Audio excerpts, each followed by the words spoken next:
you, Odin. And I just want to start by saying no one gets a car. It's not Oprah. Check under your seat. Sorry, but just the way it works. Welcome to all of you this morning. We have three outstanding speakers who I think will provide some additional perspectives on what does sustainability mean in a new business context? What is the new business as usual? This is a big goal for Environmental Defense Fund. And what does that really look like when you're on the side of making it happen? So we have three speakers. We have Zach Fries, Leah Jepson, and Greg Van Buskirk. There we go. Sorry about that. Not quite enough coffee yet this morning. And what I'm going to do is I'm going to ask each of my guests to introduce themselves, give you a little context of what they do, how sustainability is a part of their work life, and then we're going to have a conversation, and then we're going to invite you to join in toward the end. So we'll just move from left to right, and Zach, we'll let you start. Great. Everybody can hear me all right? First of all, it's not fair to go right after Vonda, because she does such a fantastic job. So I love to hear what she's up to. So my name is Zach Fries. I work currently in the Environmental Health and Safety Division of Walmart. Our main focus is to look at products. Can we sell them? What can we do to support the business? And sustainability really kind of came full circle in my career at Walmart, much like Vonda, with a goal that we had announced around chemicals. So I'm kind of a chemist by training. So chemicals and products was a big piece of, we knew that we wanted to touch it, but we didn't really know how. So in 2006, Walmart launched this goal of eliminating 3 chemicals from all of the products that we were going to sell, and then start looking at other chemicals to try to eliminate. And much like Vonda, I would listen to the goal and said, okay, I wonder who's going to do that. And then the phone call came, hey, Zach, how do we do this? So after getting engaged with that, we really kind of started to take a holistic approach at products.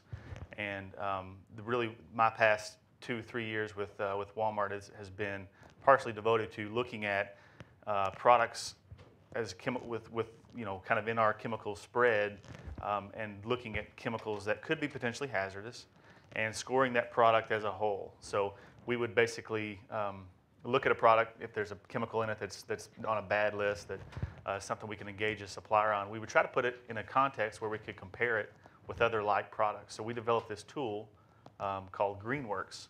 Not unlike Greenworks, it's different from Greenworks, the products, but basically we were able to take products based on their chemical ingredients and then compare them with like products of the same use. So really, my engagement with sustainability has been looking at products, discussing with vendors, hey, this product, when compared with this other product, could it be improved? What can we do to make it better in terms of some of the chemicals that are used, and really trying to engage the buying community on, this is something that you're purchasing.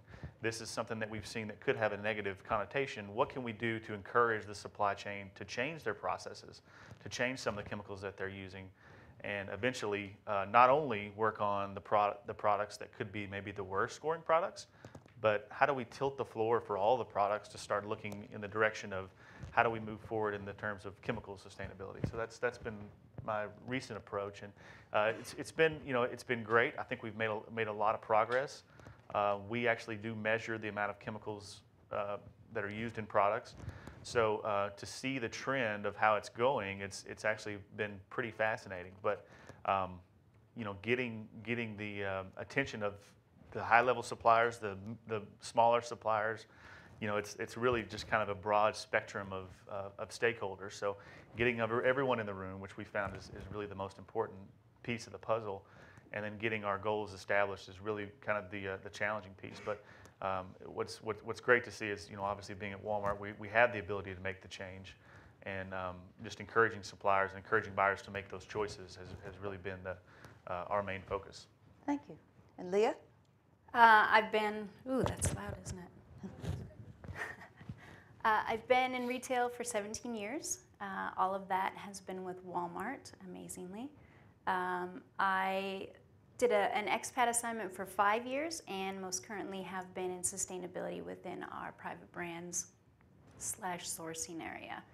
So sustainability for me really started in apparel as a buyer, where I took on as much organic cotton as I possibly could into the products that I was selling for Walmart's. And from there it just took off. In the most recent role, and Michelle has been very, very close to this, has been in transparency in the supply chain. So how do we get transparency into the supply chain and really help the products become, and the supply chain become, much more sustainable? In doing that, we've learned a lot.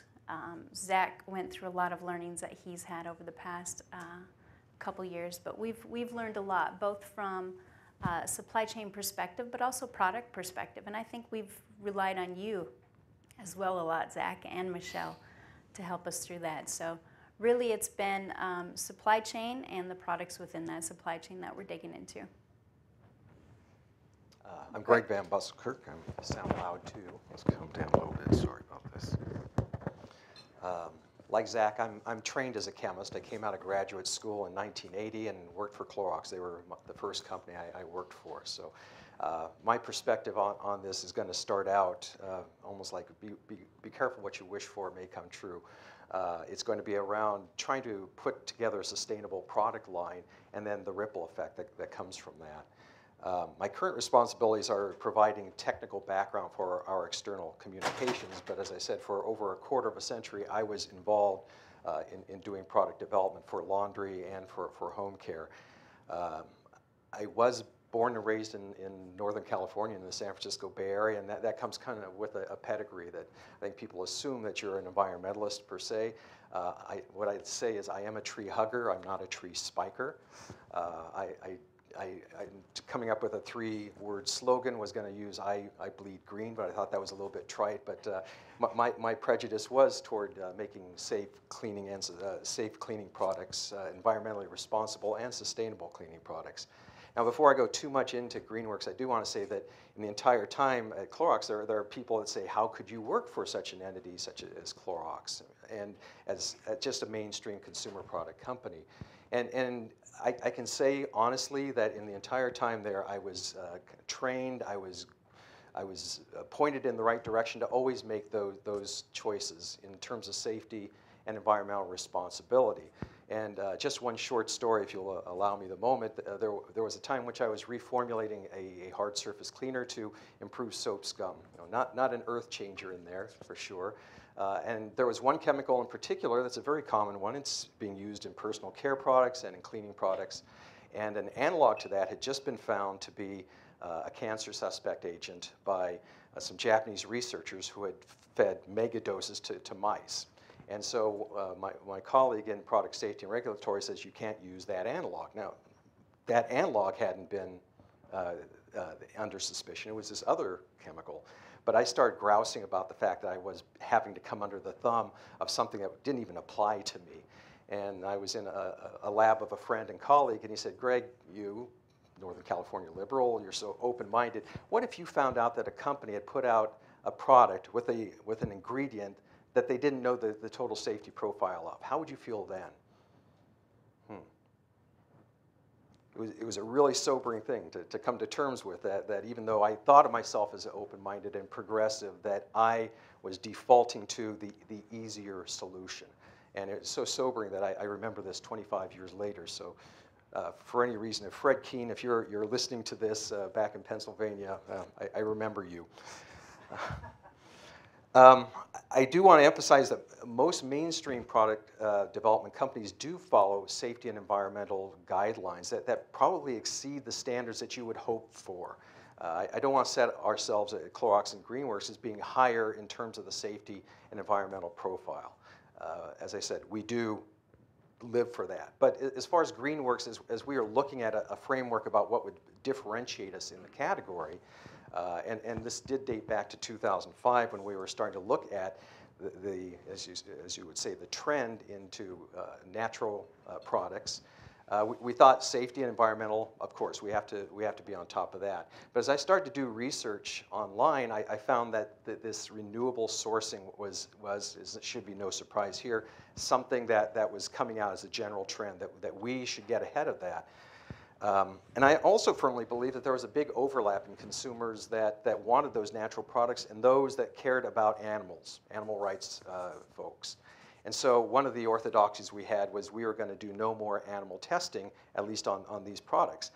As Vonda was saying, this did not come easily. There was an overall trend toward this in the category. It was an inevitability.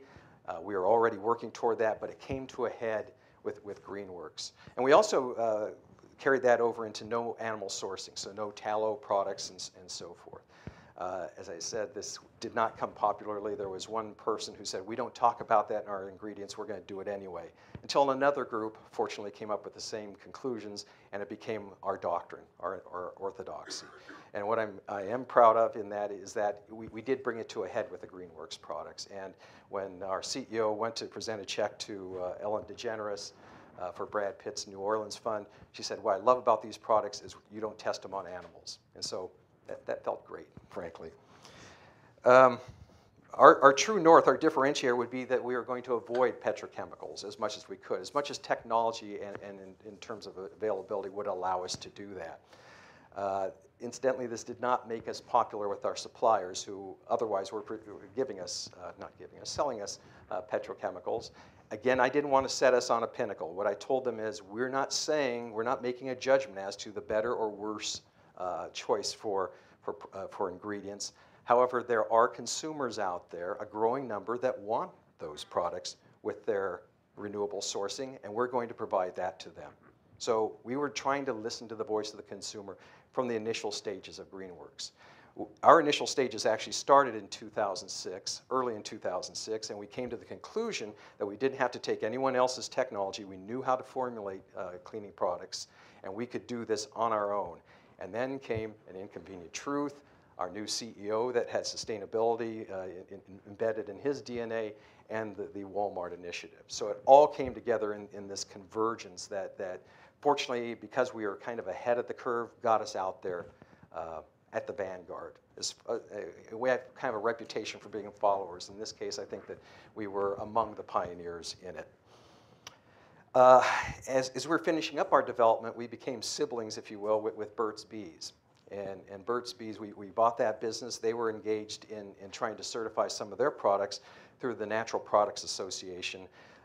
The focus of the Natural Products Association was supplements, dietary supplements. They had just come on board with us for some standards in the personal care area, and they were venturing to go into home care. And so we were part of that group that put together the standards that fortunately we were able to live up to and give something to the consumer rather than the usual potential greenwashing marketing approach.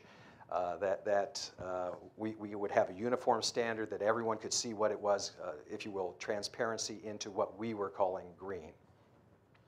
And right now we have 13 of our products that are certified, more to come, and we're hoping that more companies join with us in that so that the consumers can have a unified approach without being imposed upon them by federal regulations.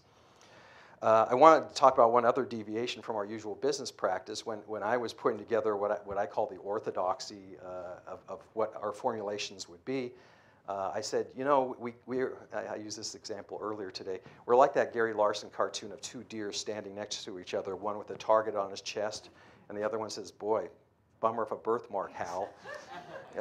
We make bleach, and bleach is not necessarily the dear child of the environmental movement. I can talk to you for hours about why it shouldn't have that reputation, literally, but I knew that coming into this that there would be people who were saying, how dare you come into this category, clean up your other house first. And so I knew that we not only had to meet the standards of other people who were out there in the category, and you know who they are out there without mentioning them, but we had to exceed the standards, that the reliance that some of those others had on petrochemicals weren't addressing what we thought the consumer equation was in all this. So again, we set together our orthodoxy on that. And in doing that, I thought we can now talk to those people that we haven't seen eye to eye with in the past. I mentioned a few of them to my colleagues, and fortunately what came of that, independently from me, is another convergence, that we were going to donate a portion of our proceeds to the Sierra Club for their programs.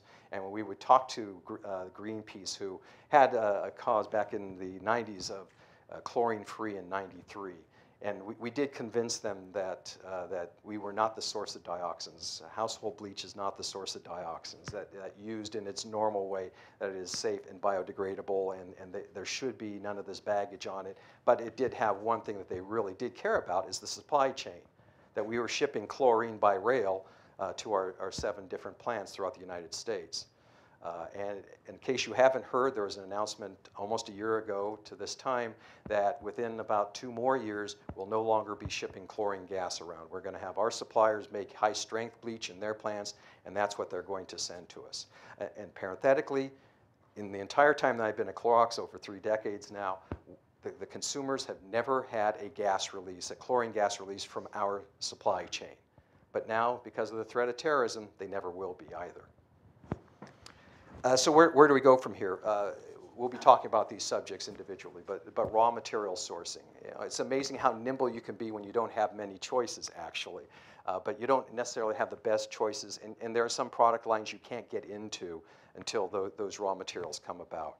So we're looking to our suppliers. They hold the key to that, to be more innovative and to believe that, as the phrase goes, yes we can, and parenthetically, yes you will.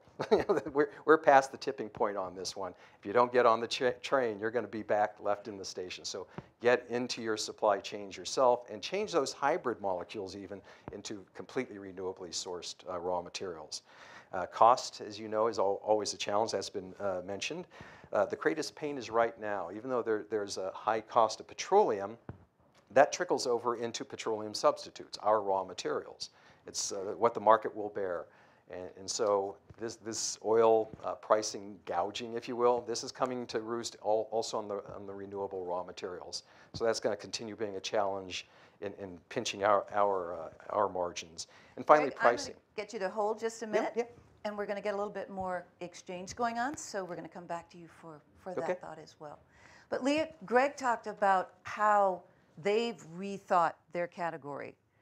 Your area is extremely broad in terms of the products that get a great value label on it. How do you define a good product? How do you drive the concept of good, a sustainable product, through your team? Sure, it is broad, Michelle. We've got not just Great Value, we've got our Old Roy and our Equate and our Spring Valley and every other brand that's our Walmart brands. It kind of goes back to what Greg was saying and really trying to clean up the supply chain. So a good product, I think we all know that there are no real sustainable products out there. So a good product would be a product where we've really dug into the supply chain and we have transparency and visibility into what that looks like. Whether that's the components in that ingredient, whether that's the energy use from those components in that product, the water use, the waste, the logistics, where is it produced geographically and where is it traveling to and from. So really I would say transparency into the supply chain is what will tell us if it's a good or better product. And how hard is that? How hard is that? It's difficult. It's difficult when you have a supply chain that is not sure of what you're wanting to do. If the supply chain and the folks that are really pulling this together for you are on board and want this information themselves because they want the good products, the better products, it's much easier. So it's a lot of education prior to digging into it and ensuring everyone's on the same page. It can be easy, Michelle, and it can be very difficult. You say that with a smirk because you've been there. Zach, you've got people who come to you as a resource person within the organization. They're not chemists. They don't have a technical background, but they are buying or in product development around a product that uses a lot of chemical components. How do you deal with that? What do you have to be able to do to help them understand good, better product? Well, fortunately, being a part of the sustainability team network has really been a tremendous advantage. And it's not even so much about what I know, and because if you look at the diverse number of products that Walmart sells, I mean, it's baffling. So, but getting to know the suppliers and getting to know who the key contacts are has been a fantastic advantage. And from a chemical perspective, I think over the last 3 years, we've made some great strides in identifying people who are really good at things. And within our supplier community, we have great examples of suppliers that have done a lot of things, and we're not new to the game of looking at products, and trying to make them better. So, getting the right resources in the room, and knowing the right questions to ask. Buyers are engaged when they feel like they do know, and that really makes them want to know more about their products. So, I would say getting the right questions, getting the right people in the room, and then really leveraging the supplier community. What's the hardest question to get them to ask or to get them to think about? Well, anytime personally, when I first started out, and I would sit down with suppliers and talk with them about products, and they would say, well, Zach, they're safe. We've been selling them for years. They're fine. We do our own testing. We do everything. Don't worry about it. And the approach really was that we wanted to try to engage ourselves in that conversation and say, well, I know that the confidentiality of the ingredients is a huge piece of the puzzle, but what we want to know is we want to work together with you, and if there are best practices that can be shared, how do we do that? And I think that's opened the doors, because there are a lot of things that I think companies can share. And if it's not about the specific ingredients of the product, it could be about where it's made and how it's sourced and different things that other groups can really discuss. So I think packaging is a good example too of that, and really looking at other SKUs across the line. It may not be their direct competitor, but you can really learn a lot from other suppliers that Walmart has. And so one of our big goals is to get people in a room not unlike this and say, this is kind of what we're going to do. Let's break down the doors of everyone holding everything tight, and how do we move forward? And it really opens up a lot of great discussions. Greg, you mentioned your supply chain, and how have your changes rippled through? Do innovations come back to you all? We usually tend to think of the decision point maybe at the retail level, but you're also both a consumer of materials as well as a creator of products. How does it work on your part of the supply chain? We went into some of our suppliers and actually offered them an opportunity to get early dibs if they could fulfill certain requirements. And again, we were looking at just taking down our petrochemical-based carbon count, and that allowed for some hybrid molecules, for instance, to come into the equation. The NPA, the Natural Products Association, said, no, those will count as petrochemicals. If it touches oil, it's going to count as a petrochemical. And so we went back to some of our suppliers and said, what is it you can do about those little methyl groups that come from your methanol? By the way, just try to find wood methanol that is actually made from wood. You don't find that. Find a source of methanol so you can turn those into 100% renewable based. So we've gone to several suppliers in that, and unfortunately right now it hasn't turned the corner on that. As Leah mentioned, sometimes it is a really difficult proposition to get a category to change. Not only our cleaning category, but our suppliers. They want to see that this thing really has traction before they change their supply chain, which is significant. And so as we're trying to push them for more renewable sourcing to get it in there, it can even be on the market, but they can't get it into their manufacturing process by isolating tanks and so forth. So that's been an ongoing challenge, and just lethargy, if you will. Leah, I'm going to come back to you because we've done some work in this area, but somebody comes to you and says, I have a better way of doing it. This is better than that. How does life cycle approach, life cycle perspective, and you're all welcome to weigh in, but how does that influence and inform some of your thinking? It's one thing when a supplier will come to us and say, we would like to use this. The first thing I ask is, have you done a life cycle assessment on that to really get a clear picture of it? That helps us, as everyone probably knows, get a clear picture to what the hotspots are and what the real opportunities are with that product, with that supply chain even in some cases. We tend to use it quite a bit, as much as we possibly can. We'd like to use it more, and hopefully in the near future we're able to do that. But life cycle assessment comes into play quite heavy with a lot of what we're working with. And it's a question that I ask, one of the first things I ask suppliers is, what has it told you? What are the hot spots of that particular product? And a lot of times they'll come with an alternative. So here's what we would like to use versus this. And again, I ask the same question, what is the assessment of that? What's the entire life cycle of that? So we're not replacing something that's going to cause further problems later. Greg, do you want to weigh in on that? Yeah, because this is an internal debate, not only within our company, but within the industry. And yeah, LCA does come hugely into that right now. Renewable sourced raw materials are not always the best choices as far as LCA. And what I've tried in this debate with at least within Clorox is to drive also the end game, that there may be temporary pain as far as LCA that we'll have to justify to our retail partners. But in the end game, everyone knows you got to go renewable. That is the end game. Once the renewable sourcing becomes commoditized, becomes domestically sourced, that will be the end game. So, I also try to keep in mind 10 years from now, not just 6 months from now. Zach, your area is one where LCAs are probably least helpful because there's just so many chemicals out there and so much data still to be determined. So what helps you create a holistic picture when somebody comes to you or you're faced with information that says this product isn't as good as we think it could be?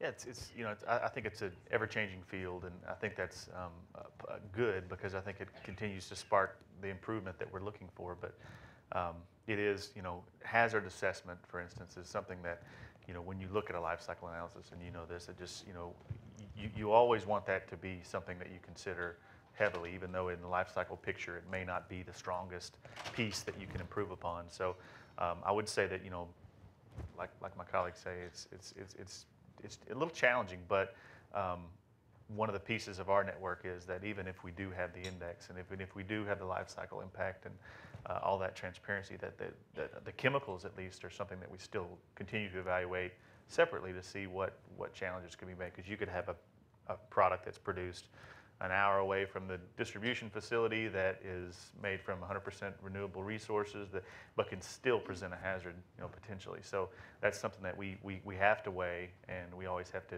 try to find better ways to not move to something, as you say, that could have a trade-off that could be negative or an unintended consequence. In looking at good product, better product, what are your sources for what's better? What are the resources? How do you stay ahead of the curve on what's the right direction? Leah, you want to kick it off? I was hoping someone else would. We go to the tools in our toolbox. So those tools are going to be our partners, our NGO partners. It's going to be the Zach Freezes in-house that we have. It's going to be the suppliers and what they're bringing to us. So it's really digging into, when it comes from sourcing at least, the toolboxes available to us and what each of those are telling us. Because one doesn't have the right answer always. It's one piece of it. But bringing all those together and the collaboration of it all together helps us really make better decisions on what the better products are. When you're bringing a new product in, Greenworks is a good example. It's not like it happens overnight. So how do you know in your area that you're going in the right direction when it could be 18, 22 months before that product hits the shelf, if not longer? And it can be. We've had longer and we've had much shorter. And fortunately, I think that once you set your mind for what direction you're going to go in by doing some upfront work, then the rest of the chain of products that come on the market have a shorter time frame. As I said, we started in late 2005, early 2006, didn't get on the market for 2 years with Greenworks. We could have come in 6 months earlier, but there were some delays just in the logistics of getting it out there. But if we hadn't come up with our consumer insights pretty early on, say in 2005, early 2006, and listening to which channels we wanted to go through. For instance, the chemical avoiding naturalists, I think it was what we said, or the what was it? The healthy protectors was another channel. We asked them how they viewed our category, what they expected from our types of products if we were to go into that, and they told us. And so we listened to if you will, the voice of the consumer. Now, I came in with some preconceived notions of what a natural consumer would want.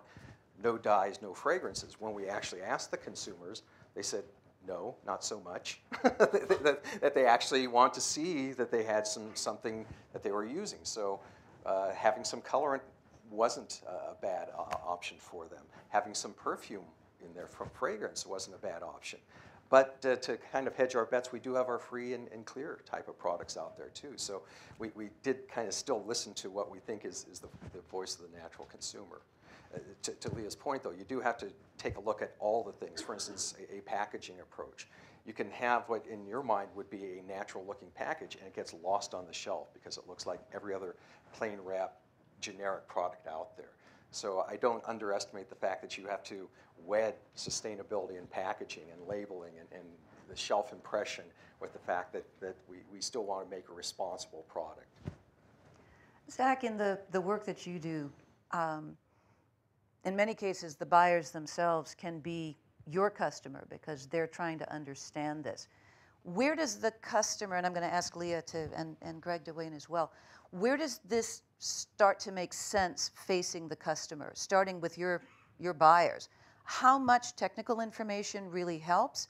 When are they overwhelmed? How do you strike the right balance and timing? It's really just staying engaged, getting them to understand the intricacies of every chemical in their product is something we're probably never going to accomplish, and even it's impossible for me to accomplish. But it's a start. Whenever you start to make that impression of here's some things that you look for, here's some questions to ask, because our supplier partners are fantastic with providing some scientific research, some consumer research, things that those buyers are able to see. So, really just kind of getting them to ask the questions is what we've been able to see, and to really brag on themselves. Because I think when we first launched some of the sustainability things, a lot of suppliers came to us and said, oh, okay, well, here's what we've been doing over the past 10, 15, 20, 30 years. And that was great. And now we're seeing, here's what we've done the last 3 years that is really aligning with Walmart's goals. And so it's becoming a part of the conversation in a day-to-day business, which I think is great. And chemically, it's still obviously a little bit of a challenge, but it's very surprising to sit down and like Greg said, to look at what we've been working on may not exactly line with what the consumer is wanting or what the buyer is getting from suppliers, but it's starting to get pretty close. So that's really a good trend that we're seeing. Super. Leah, what about you with your customers? Depends on which customers you're talking about. So if you're talking about the buyers, we need to speak their language and understand what's important to them. And what's important to the buyers is that it's not going to increase their cost significantly.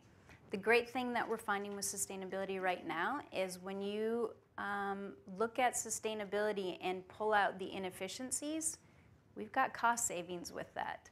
So if it's the buyer, I would say let's talk about what's important to the buyer. If it's our supply chain, again, there's inefficiencies when it comes to having unsustainable products. So going back and really understanding what's important to the supply chain and to our suppliers with regards to sustainability, we have to almost talk what they need and talk their language to ensure that we're moving in the right direction. If you come to a buyer and you say, I've got these great things, it's going to increase the cost by 20 cents, they've already shut off. They're not going to listen. If you say, we've got inefficiencies, it's not going to raise the cost, but you're going to have a better product. And for that consumer in the end, it's a better product. They're engaged. So I think we just have to ensure that we're talking what they need us to be talking to them. Greg, you directly label for the consumer at some point on your product. Yes. What's the right amount when? Yeah, and customer versus consumer. We do regard the customer as Walmart, for instance, or the retail. So we do tailor one message for them that has to do with the proposition. As far as the consumer goes, I think one of the I guess the truisms that people are trying to build in is the consumer isn't ready for all that information. They want transparency, and yet you really can't put all those ingredients on there. And I think it's a little disrespectful. Someone said at a meeting in Berkeley last week that I was at, that there are people who haven't graduated from high school who read the sports pages and can tell you all the stats there. So to assume that people can't process it, I say this is science. It's not rocket science, but it's science, and we can make it so that people can consume that information also. And toward that end, there's only so much room on the label that you can have for putting your raw materials there, and yet we want to be transparent, at least with Greenworks, and this is expanded to all of Clorox products. And so we are directing them also to our website called Ingredients Inside, in which people can look to see at least what ingredients are in there. And as you roll over the individual ingredients, there's a glossary entry for what that ingredient does in the formulation. So I think that if we respect the wishes for transparency and make it into something that consumers can absorb and use it for an informed decision, that's all the better. Questions from the audience? And Odin will get started on the mic. So we've got one over here and over there and one here in the front. Well, I would like.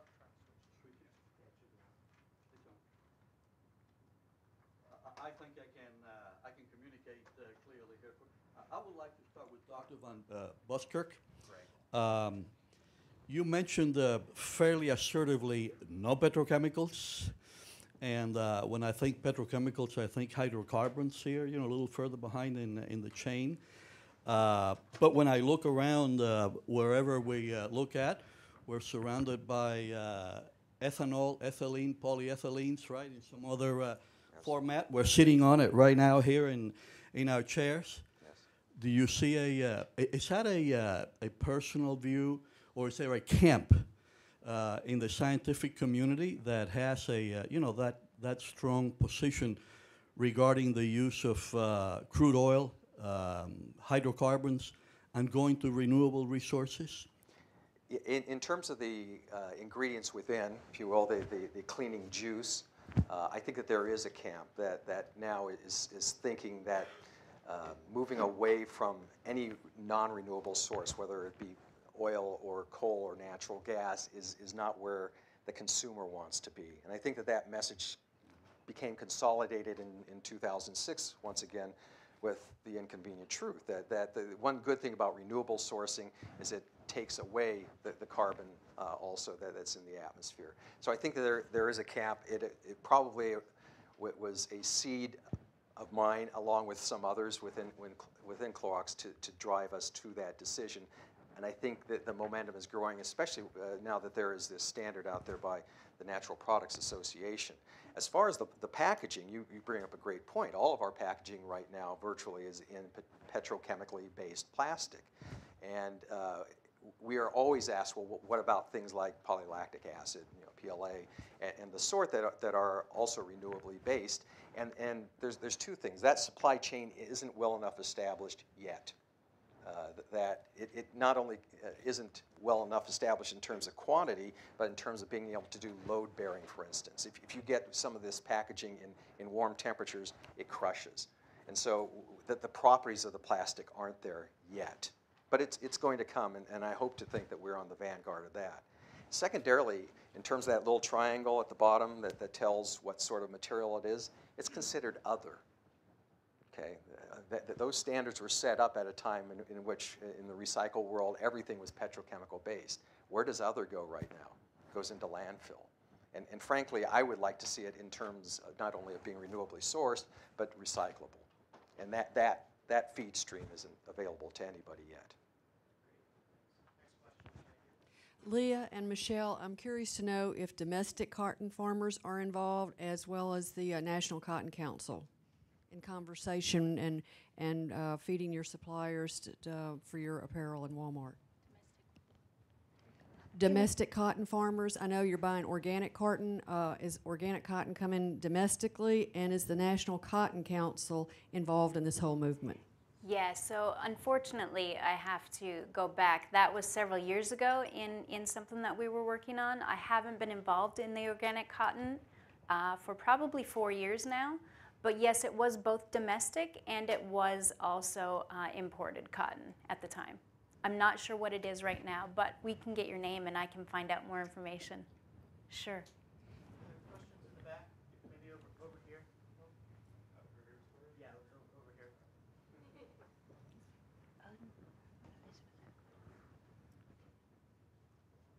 Christian Barkin, BSF.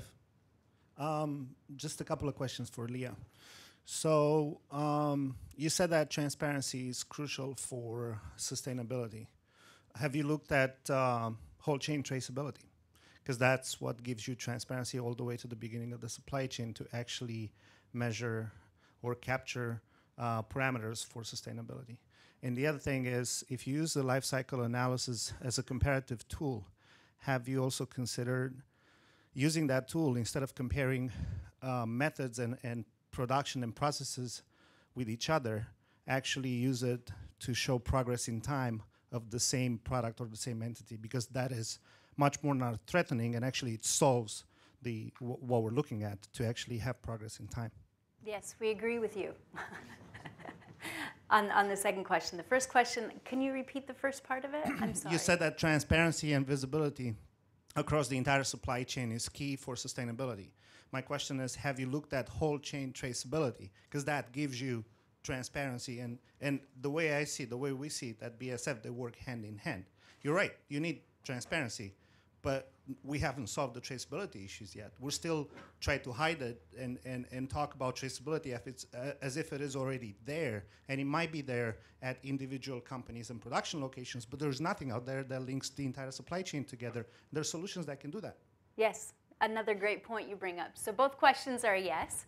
Our last project was doing just that, trying to get traceability all the way.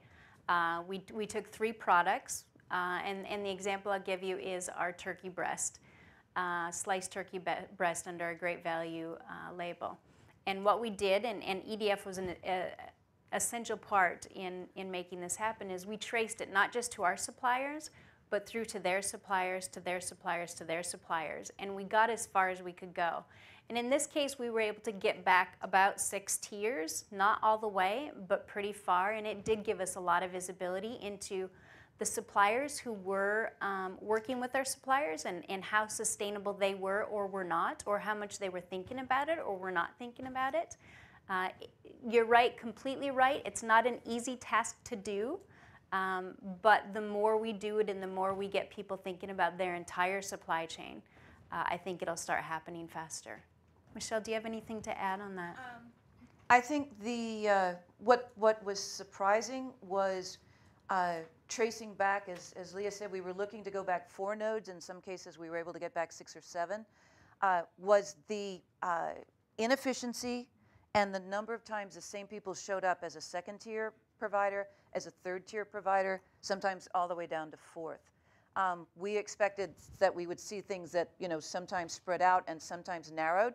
What we saw was things that exploded, crisscrossed, looked like spider webs. And those were on what we thought were fairly simplistic products with maybe 3 to 5 ingredients. Mm-hmm. But I do think on the flip side, on transparency, the goal for palm oil, I think, is a good example. Walmart announced a couple of weeks ago that they are going to go to fully sustainable palm oil in their private brand products in the next 5 years. And I think you can't do that without full product traceability. So I think that's going to be a really strong case study for looking at how do you really ensure that you knew where it came from. Agree. Thank you. Excellent question. Elizabeth? Yeah, I'm really. Do I do anything with this to get it to? Okay, I'm. Oh, it's working. I'm really intrigued with the question about how to, or what the business case is for reducing chemicals of concern in products, both from Walmart's perspective and from the supplier's perspective. And I know there's some other leading suppliers like SC Johnson in the room. And, recently heard our senior scientists say, the reality is that most chemicals in use today are not tested. And we clearly need regulatory reform. That's a whole nother issue that we're not dealing with in this room. In this room, you as businesses are trying to be leaders and push things in the right direction. So I see the business case for Walmart on hazardous, components. But what about the rest of it? And from your perspective, what about better substitutions, and what if they cost more? And what's the business case there? So I think this is a tough one that I'd love to hear you engage on. So the chemicals that aren't hazardous, what are the goals Well, for? so other toxics, chemicals that aren't hazardous, what's the business case for reducing them? Clearly there's, we all should want products that don't contain chemicals of concern, that don't contain endocrine disruptors, that don't contain, carcinogens and all of that. And many of the products that went through the screen were found to have some of that. So on those products, what do you do? What's the real business case for you as Walmart? Sure, it's a good question, and that's kind of a precursor to that. One of the things that we've found is a business case for removing hazardous chemicals is from a hazardous waste perspective. And I know that's kind of what you're leading into, so I'll talk about the second half. But from a hazardous waste perspective, a lot of our products, if we were to dispose of them at our store, they fall off the shelf, they get returned from a supplier or from a customer, we don't know what to do with them. It's leaking, something we can't transport.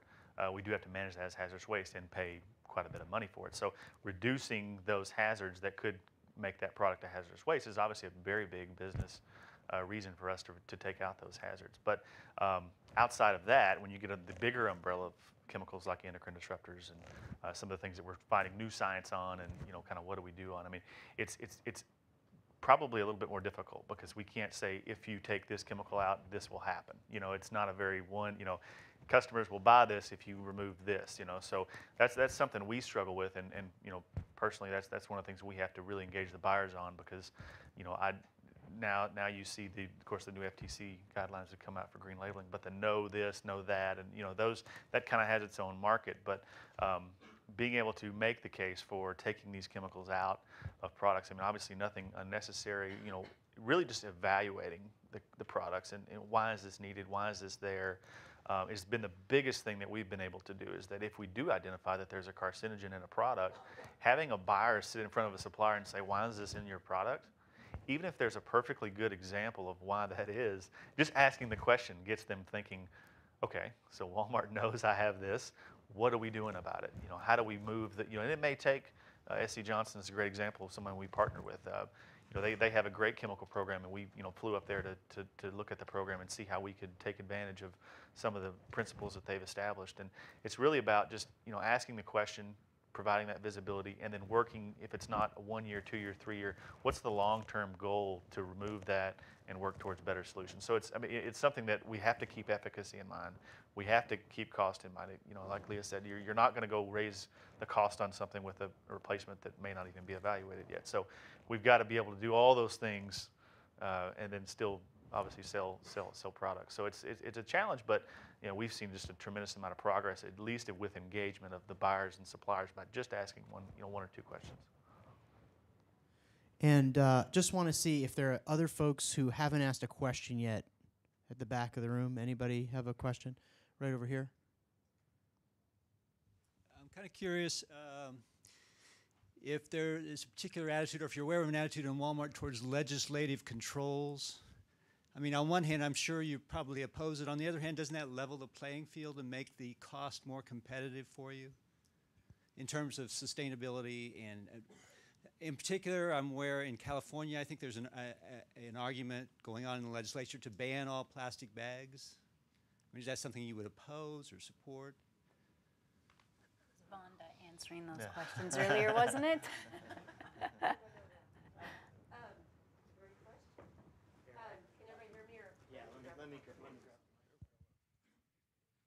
Thanks, team, for giving me this one. Walmart supports all legislation. So today, across the U.S., there's about 20 cities that mandate either that we do paper, which we don't prefer, or that we are mandated to charge our customers. So corporately, kind of goes back to the example I used earlier. Corporately, we've realized, especially with reusable bags, that not all customers are ready to be forced to use a reusable bag today. So our goal corporately is to give them options. So we've went back, we've redesigned, improved our reusable bags. We've opened up the price points of those from 15 cents up so that you can get into the fashionable one as we want. But we've given them options. And so corporately, our purpose is not to force the customer to walk away from plastic bags today. Where we're mandated to do so, we definitely will follow those rules and regulations.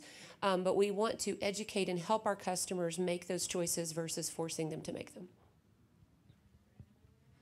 Thanks, guys. So we have time for one, maybe two more questions. Is there another question back there? Somebody? Yes, I had a my question, I guess, is for Zach. I guess one of the issues that I'm kind of sensing is that there a lot of what's being stipulated to the supply chain is more in terms of what are you doing, as opposed to what we're doing, and is there a mechanism in place in terms of best practices and engaging your experiences as Walmart inside your facilities, inside your stores, your buildings, to say these are the things that we have learned as quality and efficient mechanisms to reduce our expenditures, and translating that on to each one of the supply chains to say we found this to be cost effective and here is why we think it is, without affecting one supply chain over another. I mean, obviously, but is there a mechanism in place in terms of shared assistance to the supply chain, or is it just coming in and saying, what are you doing about this? Mm-hmm. It's a good question, and I think we're still trying to understand. There's a lot of different playing fields, especially when it comes to chemicals, of what types of products and how far certain products are along and companies are along the path. But that's something we do need to get better on, and I think we're still in such a new phase of sustainability with chemicals that we haven't learned enough to be able to laud our, this is exactly what we've done. We did this. This is what happened. So that's one of the things we've got to be able to do, is control that a little better, and hopefully try to influence the supply chain in a positive way that will help not only the big suppliers but the small suppliers. So that's something that I will say will be a pretty big focus for our network, which is made up of anybody that basically wants to join. We're glad to have you. So maybe something afterwards we can discuss. But one of our big goals for next year is to not only have the goals that we can accomplish set, but also try to share the best practices with suppliers so we can attain those goals. Excellent. Well, thank you very much, Greg, Leah, Zach, Michelle. Really great to have your expertise up here. Thank you for questions. I know we're not always able to get to all of those questions, but I'm hoping that we'll have more time for questions this afternoon. And the next session we're moving into is going to take the great sort of feedback, reflections, lessons learned that Vonda and that these folks have shared, and use that as food for thought for thinking through some of the particular topics that you all are interested in.